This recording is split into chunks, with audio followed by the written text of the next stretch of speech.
各位傳媒朋友早晨，多謝大家出席今朝11點鐘嘅抗疫記者會。今日出席嘅除咗有行政長官之外啦，亦都有創新及科技局局長。稍後啦，行政長官同埋局長咧會先有個發言，然後接受大家嘅提問。疫情關係啦，咁請各位記者朋友喺記者會入邊啦，都係保持距離，戴好口罩。我哋依家首先有請行政長官。各位傳媒朋友、各位香港市民早晨。今日呢，我係聯同創新及科技局局長同大家介紹一下喺抗疫工作裏邊，我哋如何應用科技，特別係本地研發嘅科技。事實上，我喺舊年7月呢嗰份抗疫嘅按月報告裏邊，就係正正以科技抗疫為題嘅嚇。咁但係自從3月9日主持呢啲新聞發佈會呢，我哋都冇重點介紹過有關於科技嘅應用，所以今日趁呢個機會呢，亦都同大家講下。不過喺介紹抗疫科技之前呢，都想再次呼籲，今日係4月9日，亦都係特區政府推行呢個連續3日每日市民快速抗原自我檢測嘅行動嘅第2日。咁本人都係已經做咗呢個快速抗原檢測㗎啦，相信 Alfred 都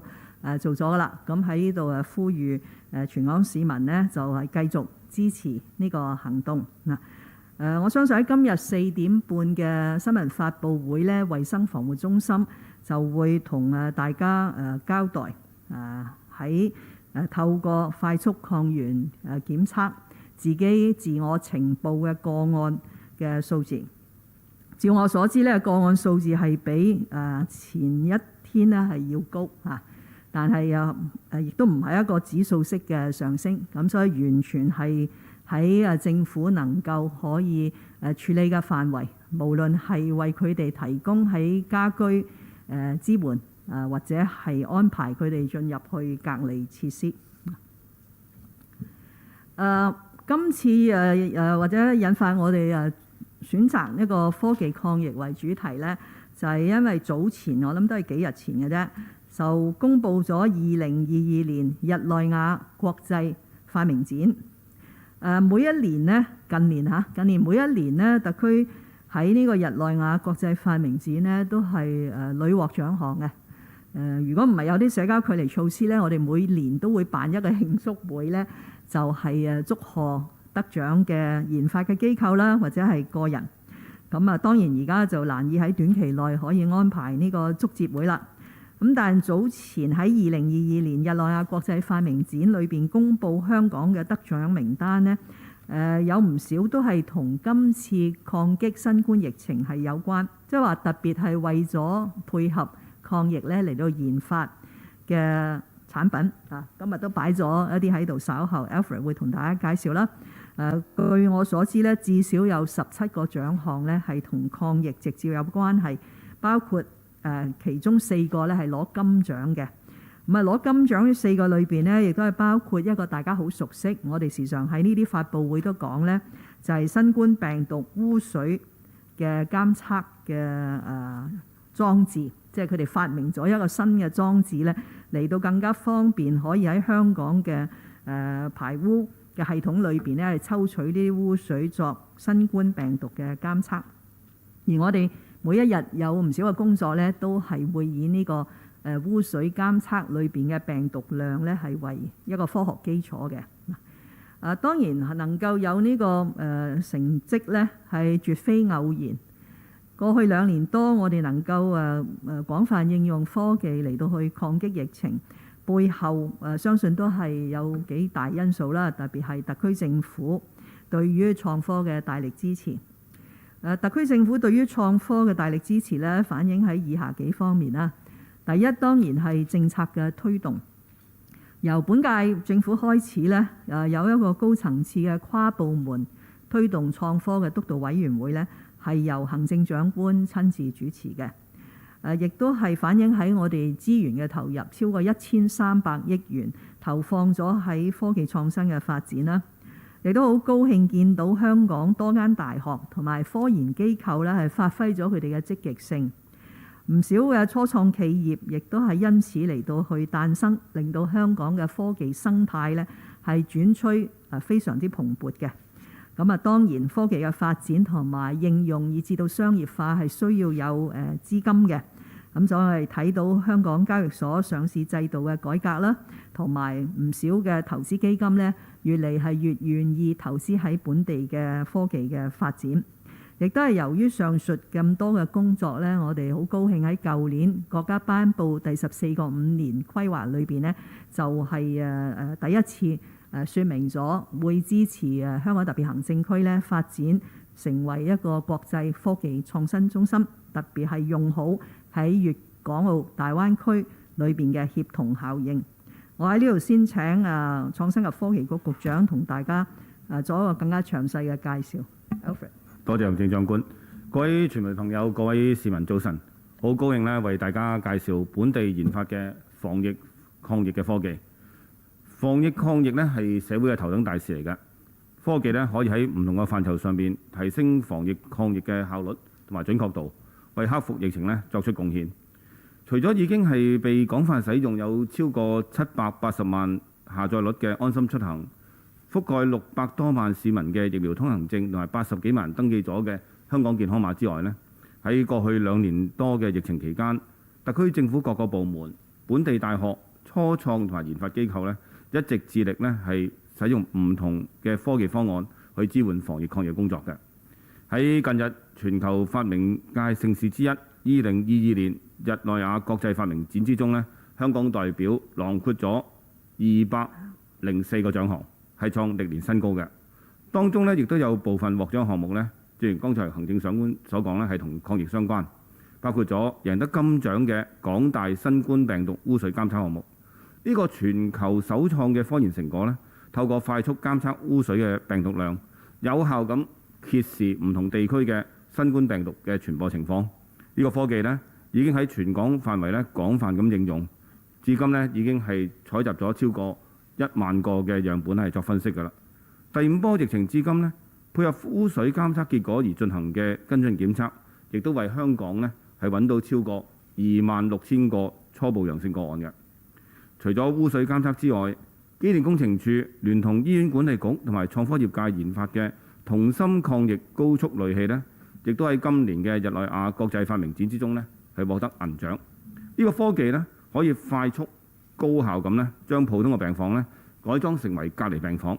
超過400部呢啲高效嘅濾器咧，已經應用咗喺16間醫院同埋社區治療設施。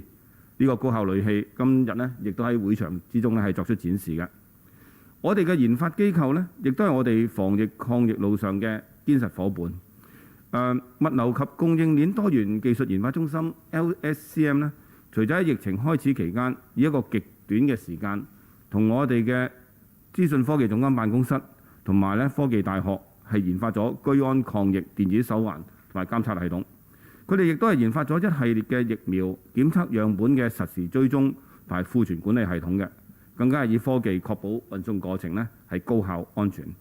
另外，我哋嘅納米及先進材料研發院 NAMI 呢，亦都研發咗一種突破性嘅納米纖維技術，可以應用喺口罩，能夠殺死新冠病毒，大大提升口罩嘅保護效能。早幾日呢，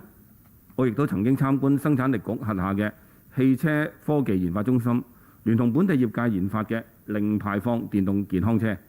輛嘅健康車呢，係走訪各個區，鼓勵同埋便利呢更加多嘅市民呢及早接種疫苗嘅。另外呢，為咗應對2019冠狀病毒嘅疫情，創新科技署呢喺2020年推出咗公營機構試用計劃嘅特別徵集，以支持呢防控疫情嘅產品開發同埋科技應用。計劃之下呢，其中一個大家都應該唔會陌生嘅項目呢，就係香港科技大學研發喺公共巴士啦、安老院舍啦、升降機等等使用嘅殺菌塗層技術。近日呢，相關嘅技術呢已經推出咗新一代多層次嘅殺菌塗層，可以持續5年呢有效咁滅殺多種細菌，以及消滅呢99.9%嘅傳染性病毒，包括咗 Omicron 變種病毒株。我手上呢個就係喺科技大學攞出嚟一啲嘅樣板啊，佢呢就塗放咗剛才所講嘅塗層呢，塗放咗呢個塗層之後呢，係可以5年之內呢係唔需要再噴任何嘅殺菌嘅一啲嘅噴劑，亦都可以咧保持到係殺到剛才所講嘅99%嘅即係 Omicron 病毒嘅。除此之外咧，我亦都想介紹咧喺同會場展示嘅戶外消毒機械人守護。呢個機械人呢，係由香港自主研發嘅5G 室內消毒機械人，亦都係獲得公營機構試用計劃嘅資助嘅。佢運用5G 同埋人工智能技術，配備360度全景相機鏡頭，以人工智能咧識別咗物體之後咧，再以噴灑消毒劑嘅形式咧進行自動消毒。目前守護呢個智能機械人呢，已經喺社區嘅隔離設施啦、唔同嘅政府場地，包括咗海濱長廊使用嘅，係有助加強公共衛生，大大咁減低咧傳播疫情嘅風險嘅。另外咧，大家喺唔少地方咧都可能會見過由生產力局研發喺電梯使用嘅 Low Touch 無觸按鈕項目咧，係喺去年嘅日內瓦國際發明展咧係取得最高級別嘅評審團嘉許金獎，證明香港嘅科技發展咧一直獲得國際認可。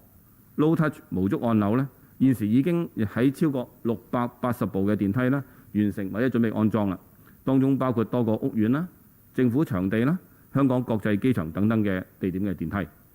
公營機構試用計劃咧特別徵集，共有63個項目咧係獲得批准嘅，總資助額超過1億200萬元。創新科技署呢亦都整合咗由我哋多個創新夥伴機構推薦嘅300多個創科業界嘅防疫抗疫產品同埋服務，鼓勵各個政府部門呢以科技抗疫。喺疫情初期，一眾業界朋友合力呢喺非常之短嘅時間之內呢，亦都開發咗互動地圖儀表板，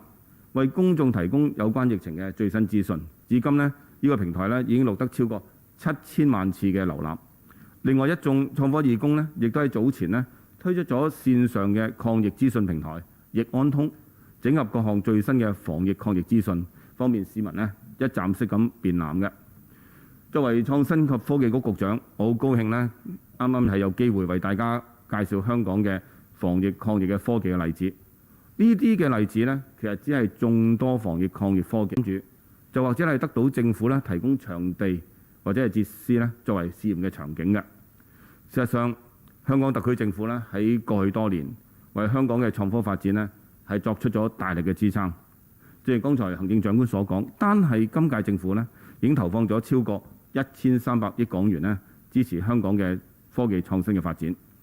由以上我提出嘅例子呢，大家都會睇到香港嘅科研成果呢已經係佔據規模成效，表現呢亦係得到國際嘅認同，同時呢亦都已經可以為香港嘅防疫抗疫工作呢作出大嘅貢獻。我深信，只要屬社會各界呢齊心同行，堅持到底，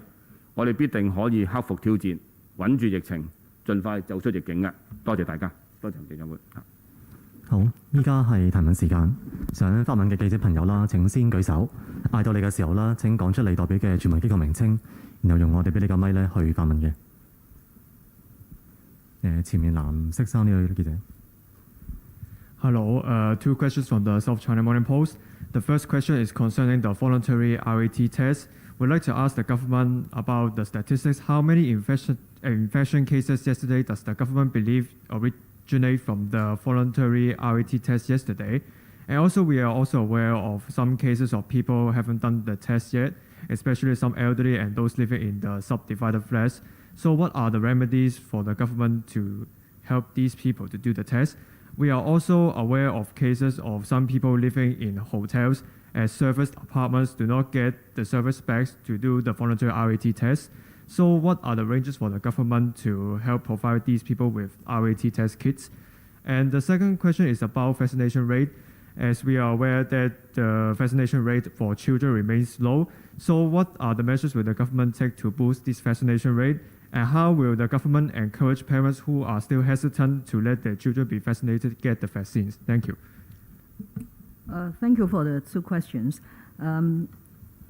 We have started a 3-day daily RAT, that's rapid antigen test, yesterday. And I have made repeated appeals that every member of Hong Kong community should participate in taking the RAT for the very good objectives of helping the government to have a better picture. It's like a snapshot of the overall infection situation in Hong Kong, which I'm sure will be beneficial to our formulating the next stage of anti-COVID-19 policies. The second objective is a very tangible one because particularly for the Omicron variant, a very large percentage of the infected persons do not have symptoms. So they may not know that they have been infected. So if they don't know that they have been infected and they went around the community or have very close contacts with the family members, this would sort of help the virus to spread. So we have made this a very strong urge that for either one of the objectives, people of Hong Kong should take an active part in the RAT exercise. In order to make sure that people will easily and readily participate, the government has done a lot of things to make sure that everyone will have a good supply of the RAT kits. So we spent a week to pack all these 3.5 million anti-epidemic service bags. We spent a few days to visit the households in order to distribute the bags. According to my latest data, we have already distributed 3.1 million bags to 2.7 million households in Hong Kong. But we all know that sometimes the people will not be at home and they may miss our distributing team. So we set up throughout the territory 89 supplies stations in order to enable the households, individuals, to collect their service bag, and also for those who just want to walk in and collect more RAT kits. This 89 stations started to operate on the 7th of April, and according to my data, we have already distributed an additional 92,000 service bags and an additional 270,000 RAT kits. So these are all the work that we have done in order to encourage people to take part. But at the end of the day, this is voluntary. So we cannot guarantee how many will participate. Actually, by now, you should know that even if it is mandatory, just like the restriction testing declaration that we are still doing every day in individual buildings, there are still non-compliance cases ranging from 1% to 3%. So this is the Hong Kong society. People treasure a lot their freedom to do one thing or to do another thing. But the government will never give up. We will continue to encourage, to persuade, and make it easy for people to participate. That's why at the very beginning, we already said that for those who are unable to read the instructions in English, we have APIs, 1-minute videos. We show at the various housing estates how to do this RAT test. So these are the work that we have been doing. And for people who live in hotels or service apartments, or they are more than welcome to walk in any of the 89 stations to collect either a service bag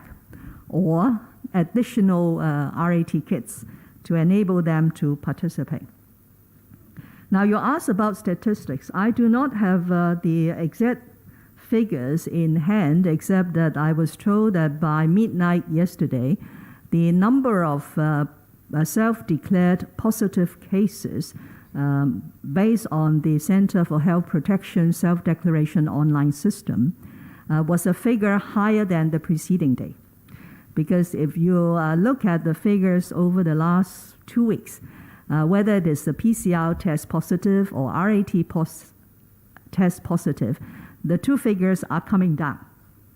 So in the last few days or so, the two sources of positive cases put together would give a figure about 2,000 to 3,000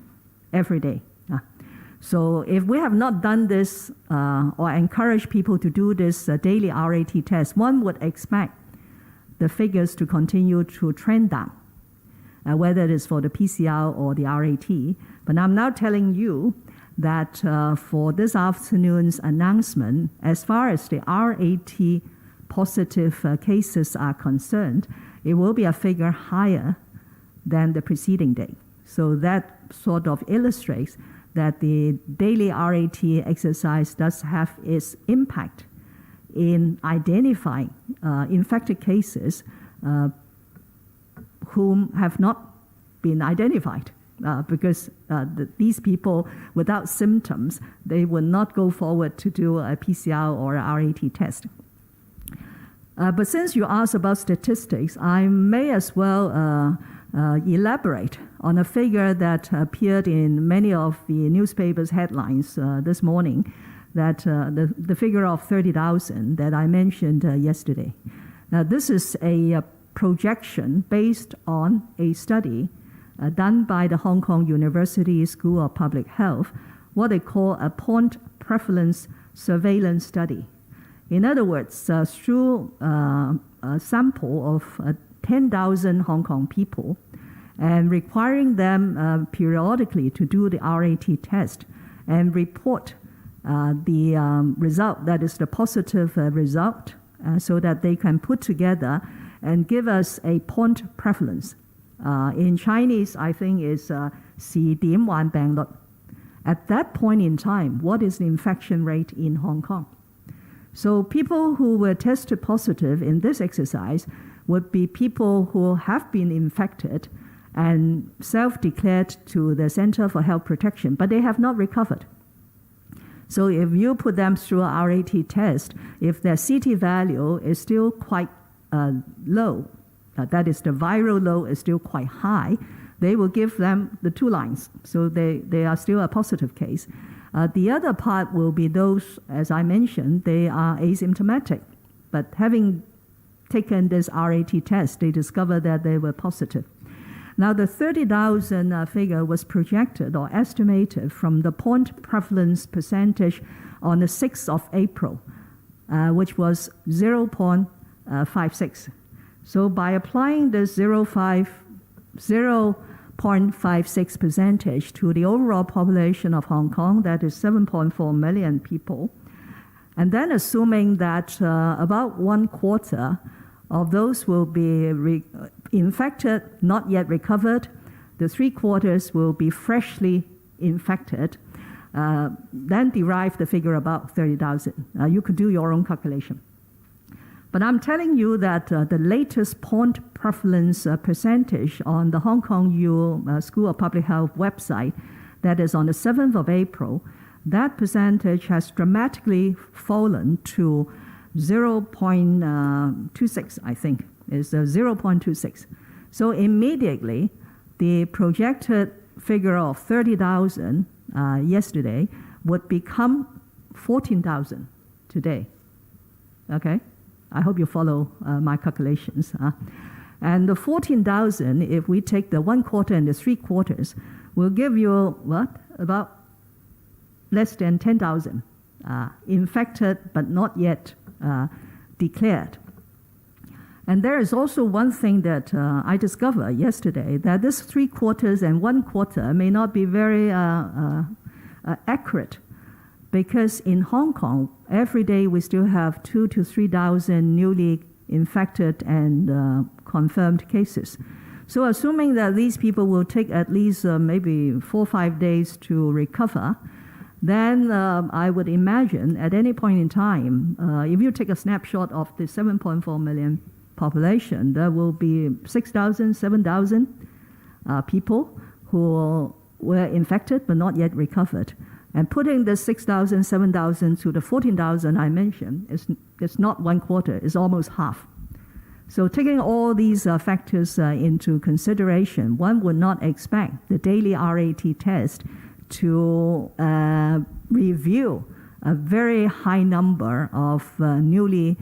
confirmed cases. So I want to give you this background because later this afternoon, you might receive a figure which is not very high, but actually we should be very happy with a figure which is not very high as a result of a daily RAT test, which means that the government will have plenty of capacity to take care of these newly infected cases, either in transporting them to the CIF, the Community Isolation Facility, or through ITB to distribute the service bags to them and arrange online medical consultation and so on. About your second question on vaccination, we are actually disappointed that it has reached a sort of level which is moving upwards very, very slowly, particularly amongst the children. I think population aged 3 to 11 with the first dose, as at 8 p.m. yesterday, was 62%. So a week ago it was already 60. So this slow progress in children taking the vaccine is very worrying because the schools are about to resume face-to-face learning after the Easter holiday. I think yesterday, together with the Secretary for Civil Service and the Secretary for Food and Health, we have already elaborated on the many support measures that we have rolled out in order to promote and encourage vaccination.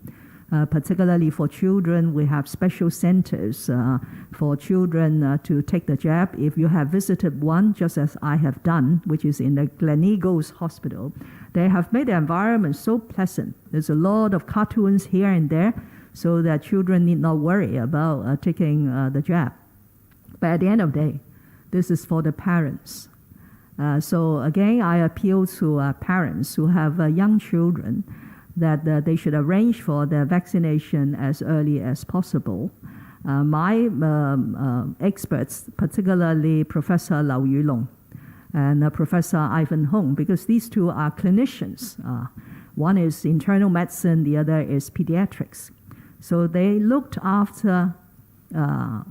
cases of infection, especially Professor Lau looks after children. So we have to trust him that although some said that the Omicron variant is mild, it could hit the child very, very seriously without vaccination.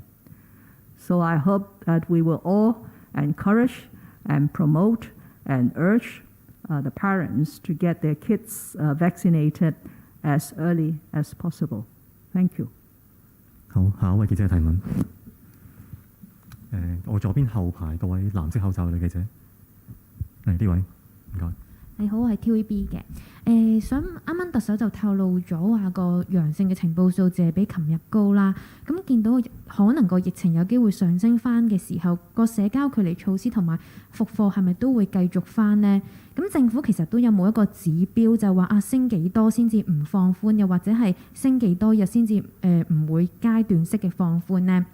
咁亦都見到其實一日升咁多嘅時候，係咪即係證明咗都好多人做呢一個快測呢？咁亦都有人因為咁樣而呈報咗，係咪都揾到一定嘅隱形患者啊？唔該。首先呢，就具體嘅數字呢，衛生防護中心喺度整理緊嚇。我頭先只係預先話俾大家聽呢，就呢個4月8號嗰日。鼓勵全港市民去做呢個快速抗原檢測呢，係有成效嘅。因為如果唔做呢，一般嘅發展呢，佢應該係無論係核酸檢測或者係快速抗原檢測而呈陽性嘅個案會持續下降。呢個趨勢我哋睇咗2個禮拜都係持續下降。雖然下降得唔係好快，而家都仲有2000多個個案就係持續下降。咁但係今日下晝大家會睇到呢，我相信核酸檢測呈陽性係會繼續持續下降，但係快速抗原檢測呈陽性嘅數字係會上升但係上升嘅幅度並不如一般預計話突然間出現1-2萬個，所以早前大家就問我：喂，如果出現咁多，你搞唔搞得掂㗎？你有冇足夠嘅設施啊，或者係能力咧嚟到應對？咁所以我獲知咧，佢唔係咁嘅情況。因為如果係咁嘅情況，琴晚已經響晒燈㗎啦，即係咁多個案點樣做啊，特首嚇？咁係冇呢個即係話係好喺我哋能力以內咧，能夠處理到嘅額外呈報嘅陽性嘅個案如果只係呢一種嘅幅度，加上咁大型嘅快速抗原測試，大家一齊做都係咁樣呢，其實係一個非常之好嘅消息嚇。即係話呢，喺社區裏邊呢，就唔係多得咁緊要呢啲隱性嘅傳播鏈。咁呢個同我哋其他嘅監測指標都吻合嘅。而家無論係污水監測，或者係做圍封強檢嘅時候，喺一座大廈裏邊揾到嘅陽性個案，或者係市民自己願檢盡檢、需檢盡檢去嗰啲社區嘅檢測中心，全部都係呈下降嚇，大概個百分比係得返1%度啊嚇。咁呢個真係一個好嘅消息，所以大家唔好見到嗰個4月8號做快速檢測唔係做到好多陽性個案就失望，大家應該係開心嚇，我都係開心嚇。咁所以如果係繼續呢3日都係咁樣嘅軌跡呢，即係佢會升，但係唔係好大嘅升幅呢。咁我哋更加有信心咧，喺復活節假期之後咧，就可以按住我3月21日公佈嘅工作去推展。因為當時就係話咧，只要個疫情唔會反彈，亦都繼續隨一個下降嘅趨勢咧，咁我哋就會喺社交距離措施嗰邊咧，就係分3個階段3個月咧，就絕大部分嘅措施都會放寬啦。另外學校亦都可以喺復活節假期之後咧，係逐步俾學生咧係返到去學校咧係面授課堂。我覺得處理呢個疫情咧，用呢一種嘅科學嘅方法係好過去用1個數字啊！即係你話要跌到幾多咁又要做返轉頭，因為有好多因素嘅嚇，我哋又要考慮社會嘅接受嘅程度啦。譬如復課又要考慮對小朋友，如果再唔復課嗰個傷害啦。咁所以永遠都係一個不斷咁喺度平衡嘅工作。不過有一個數字咧，我都想提出咧，就係我已經做咗呢個每日嘅發佈會咧，就係足足1個月啦。咁咧就如果我哋嘅數字下降到去每日3位數字咧，我打算就係結束呢個每天嘅新聞發佈會。我仍然好樂意見大家去談各方面嘅問題，但係恐怕大家都好悶啦，亦都唔係好多嘢問關於抗疫。咁所以我希望早啲喺呢個場合消失啦，即係話香港嘅疫情咧已經係繼續受到控制。咁啊，每日嘅公佈嘅數字咧已經係跌穿咗係1000，係一個3位嘅數字。多謝。好，跟住下一位記者提問。我嘅右手邊前邊藍色衫嗰位記者。兩位你好，香港01㗎，想問下有關呢落馬洲河套區應急醫院嘅問題。咁有傳媒呢就指出有醫管局成員前往醫院嘅時候呢係被拒絕，同埋要求佢出示綠色健康碼啦。想問下事件係咪屬實呢？政府有冇了解過發生咗咩事呢？另外呢都想跟進翻而家疫情緩和啦，想問下政府仲會唔會用河套區嘅應急醫院呢？另外，即係都見到確診病人減少啦，想了解翻政府咧係會點樣處理而家嘅隔離設施，包括係位於唔同地方嘅方艙醫院啦，同埋檢疫中心嘅。即係政府會唔會即係考慮縮減翻個規模啊？定係會將呢啲隔離措施就設施放翻喺度，好似空置咗咁樣呢？唔該。首先呢，就必須有藉呢個機會呢，係非常感謝中央人民政府廣東省政府、深圳市政府咧，為我哋今次第5波疫情提供咗大量嘅支援嚇，就包括你提呢個喺落馬洲河套區嘅應急醫院嚇。咁但係顧名思義啦，佢係一個應急嘅醫院嚇。咁就係當我哋自己嘅醫院管理局嘅醫院嘅設施咧冇辦法可以應付而家嘅疫情嘅時候咧，就要啟動呢個應急醫院。而早前同中央講咧，由於我哋嗰個人手已經好緊張，咁所以整個嘅應急醫院咧，由佢個建造，即係個建築過程啦，裏邊嘅儀器嘅配置啦，到第日嘅營運咧，都係希望能夠係內地支援嘅，即係話咧同舊年交付俾我哋喺大嶼山嘅臨時醫院，即係而家叫做北大嶼山醫院香港感染中心係唔同嘅。當時係交付嘅，即係起好之後用香港嘅標準香港嘅建築團隊起好之後呢，係交俾醫院管理局去營運嘅。但係呢個深圳河套嘅應急醫院呢，就係當時一直都係話係由內地嚟到幫我哋興建同埋營運。咁所以呢，就目前呢，就係未去到呢個營運，雖然部分呢已經係交付咗，但係未去到呢個營運。我都冇機會去過，所以我唔係好知道究竟即係咩人咩拒絕嚇。咁但係事實上特區政府嘅團隊呢，包括發展局、包括食物及衛生局，以至醫管局呢，都一直係喺個對接嗰個會議嗰度嘅，因為我哋都要知道究竟嗰個興建或者裏邊嘅配置呢係點樣樣嚇。如果有醫管局嘅董事局成員要去，都要睇時間係咪方便啊嘛嚇。呢個唔係一個權利可以行入去嘅地方啊，尤其是呢整個落馬洲河套區呢，係受到緊急法嘅規例係賦予佢可以凌駕咗香港嘅法律呢，嚟到係加快嗰個建築同埋嗰個建設嘅工程嘅。就第二條題目都答咗㗎啦，就係咩時候用？有需要嘅時候呢就會用啦嚇，因為係一個疫情嘅期間，尤其是經過第5波疫情呢，我哋發覺能夠有多啲嘅備用嘅能力呢係需要嘅。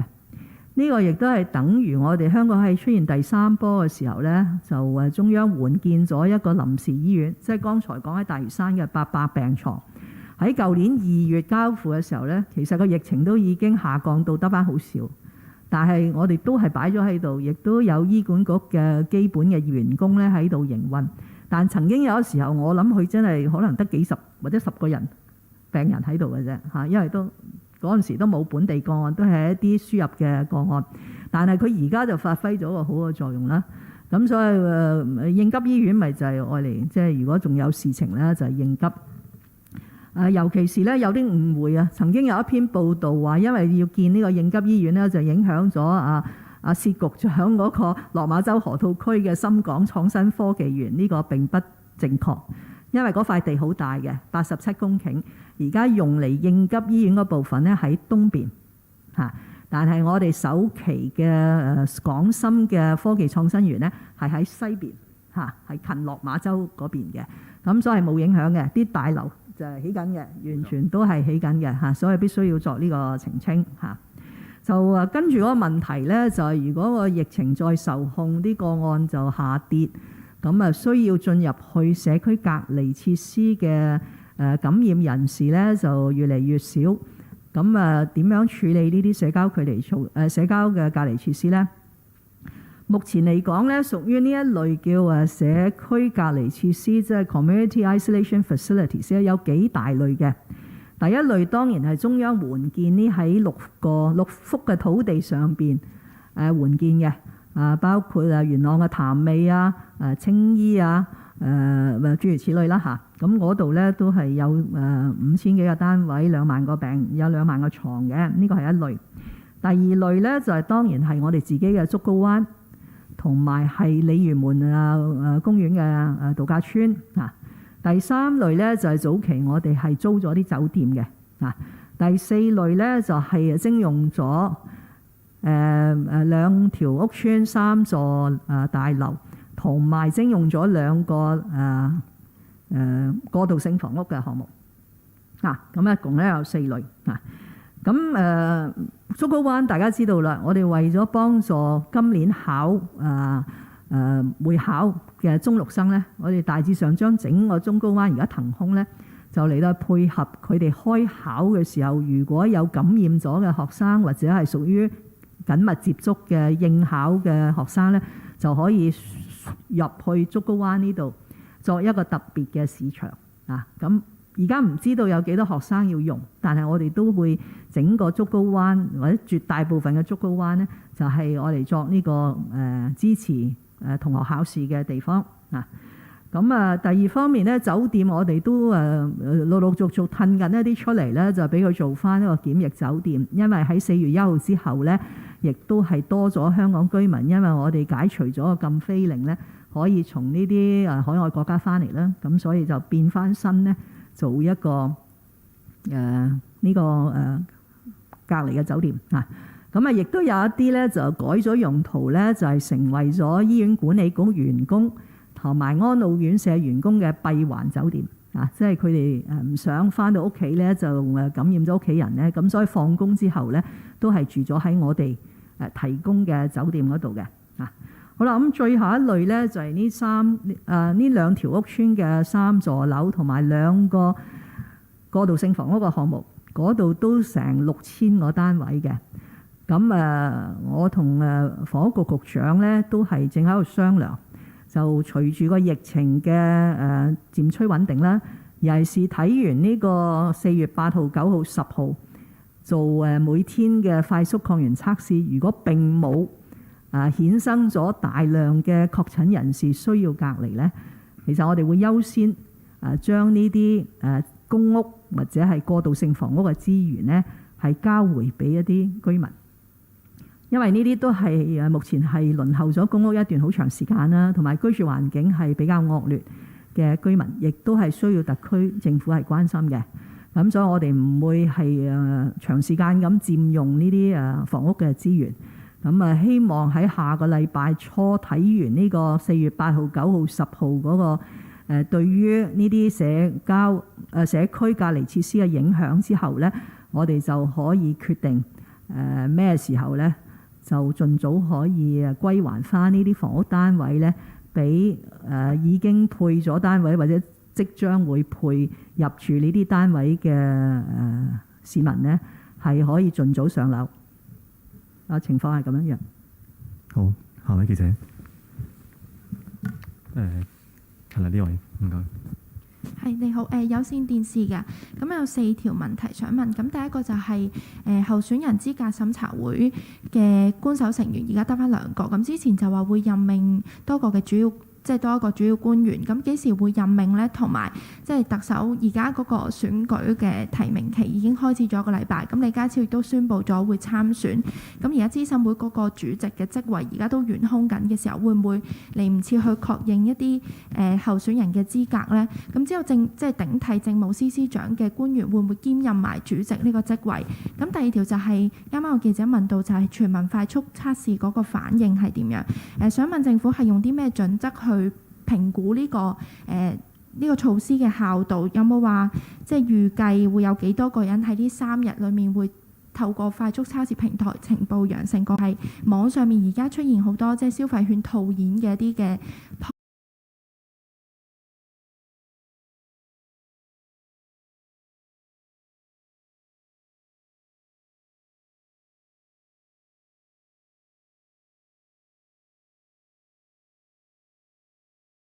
資格審查委員會，我早前都講咗㗎啦。隨住李家超辭任政務司司長，同埋早前徐英偉亦都係辭任民政事務局局長咧，而家呢個候選人資格審查委員會咧就剩返2位官方嘅成員嚇，亦都冇主席嚇。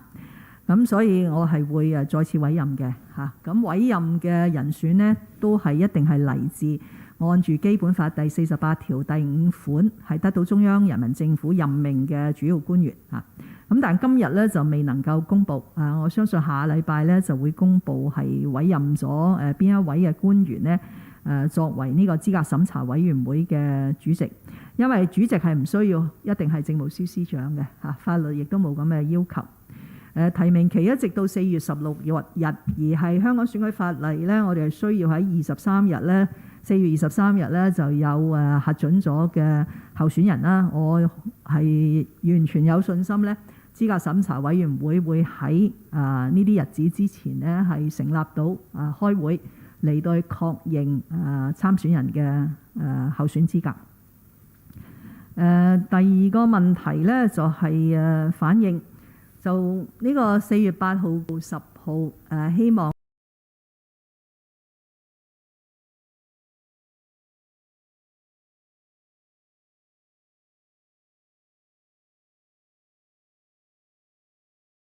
啦嚇，咁但係都唔係一個好科學化嘅做法啦嚇。事實上問完亦都係唔係好有作用嘅。我哋其實就係要多啲人做咁解啫。多啲人做個好處，咪令到我頭先講嗰個掌握感染情況，即係嗰幅相啊。如果係一幅即影即有相，嗰幅相係會靚好多，就會完整好多嚇。亦都等更加多感染咗但係冇病徵嘅人咧，可以更加早咧被識別到出嚟嗱。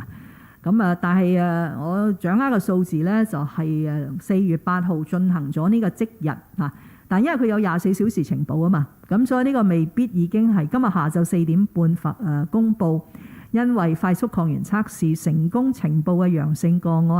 案未必係完全反映喺4月8日做咗快速抗原測試嘅市民而呈陽性嘅整體嘅結果嘅嚇，因為佢有24小時咧嚟到去呈報，但係只要佢俾我哋一直見到個下降趨勢咧，唔係喎，係上升，咁即係話透過呢個嘅行動咧係多咗人俾我哋識別咗出嚟，咁於是對我頭先講嘅兩個嘅作用咧都係會有一個積極嘅作用嗱，但當然個作用越大，就係要靠越多人咧嚟到去參加啦。第三個問題咧，就算我真係冇辦法好有權威咁回答啦。究竟攞咗呢個消費券喺網上進行某一種嘅形式嘅交易或者套現是否違法？我請你向財政司司長辦公室咧嚟到查詢。第四嗰個工作咧係喺我哋核心小組詳細傾嘅，因為院舍嘅接種嘅長者個比率咧就一直都唔係好高，但係第5波疫情正傷害到最多嘅咧就係院舍嘅長者超過一半嘅離世嘅長者咧都係嚟自安老院舍。咁所以我哋儘管由舊年開始已經不斷呼籲安排催促，但係都係唔係好成功咁提升到院舍長者嘅接種率，從而可以減低呢一次嘅傷害。咁但都要做都唔應該放棄，因為第6波會嚟，第7波會嚟，咁所以一定係爭取爭分奪秒咁咧，希望能夠喺院舍嗰度多為長者嚟到接種照聶德權局長昨天講咧，而家喺院舍裏邊應該60%係接種咗第一劑。我哋喺呢個月咧，亦都會再次係外展隊咧係出動2次去呢啲院舍探訪。個目的咧就係為嗰啲可以接種第2劑嘅長者咧同佢接種，為嗰啲早前因為確診咗而未能夠接種嘅咧，過咗嗰個一定嘅時間嘅距離咧，又可以接種嚇，咁做呢個工作。但係你都聽到啦，喺有一個好少嘅百分比，我希望而家係細過5%啦，就係因為佢嘅家人反對，佢嘅家人係書面反對為佢嘅院舍嘅長者咧係接種。咁但係我哋喺核心小組研究咗咧，呢個所謂家人反對同一個醫生專業去判斷對佢嘅病人嘅最佳利益，應該有一個平衡嘅睇法嚇。咁所以因為醫生係救急扶危噶嘛，醫生喺佢哋嗰個係咪都有個誓言嘅説法咧，都係要 act in the best interest of the patient。咁所以佢去睇咗一個長者院舍院舍嘅長者，佢覺得為佢打針係冇醫療嘅原因係唔得嘅，咁所以一定係要同佢打針，就令到佢咧，如果係日後感染咧，都唔會有重症，都唔會有死亡。呢個係醫生我認為佢哋嘅專業必須做嘅事咁所以如果呢個長者唔係有一個真係法律上嘅監護人，係書面反對，咁我哋就覺得醫生嘅判斷應該係更加被重視，從而為呢個長者打針呢個唔係改變咗個政策，係釐清咗一啲嘅考慮，等到所有醫生即係有所遵從，就唔需要個別醫生咧到時話我係咁樣做，原來另一個醫生嘅判斷唔係咁，政府你亦都冇乜睇法，咁就對啲醫生唔係好公道啦咁所以就我哋呢個衛生署俾外展醫生嘅指引呢，都係咁樣討論出嚟嘅我覺得即係每日醫生醫病人，佢都係會有一啲嘅風險㗎啦。即係如果病人喺個診治之下出現咗咩情況咁所以我覺得係唔需要擔心，尤其是佢哋今次參與呢係一個政府嘅疫苗接種計劃。如果你留意呢，我哋喺第599章應該係為醫生都作咗一個全面嘅保障㗎啦嚇，因為呢啲疫苗都係我哋提供，整個計劃都係一個政府嘅計劃。但係我唔覺得我哋應該重點講一個所謂即係邊個負責，即係一個 liability issue。我哋應該講嘅呢係一個保護長者嘅議題。希望更加多嘅家人、市民、院舍嘅營運者都係歡迎我哋呢啲外展嘅醫療隊伍去到佢嘅院舍呢，為可以打針嘅老人家打針。好啦，咁我哋今日記者會都差唔多時間啦，咁我哋今日就到此為止。咁有請嚟聯合採訪隊嘅同事度嚟準備啦。咁行政長官同埋局長呢會喺兩件嘅產品前面影一張相嘅。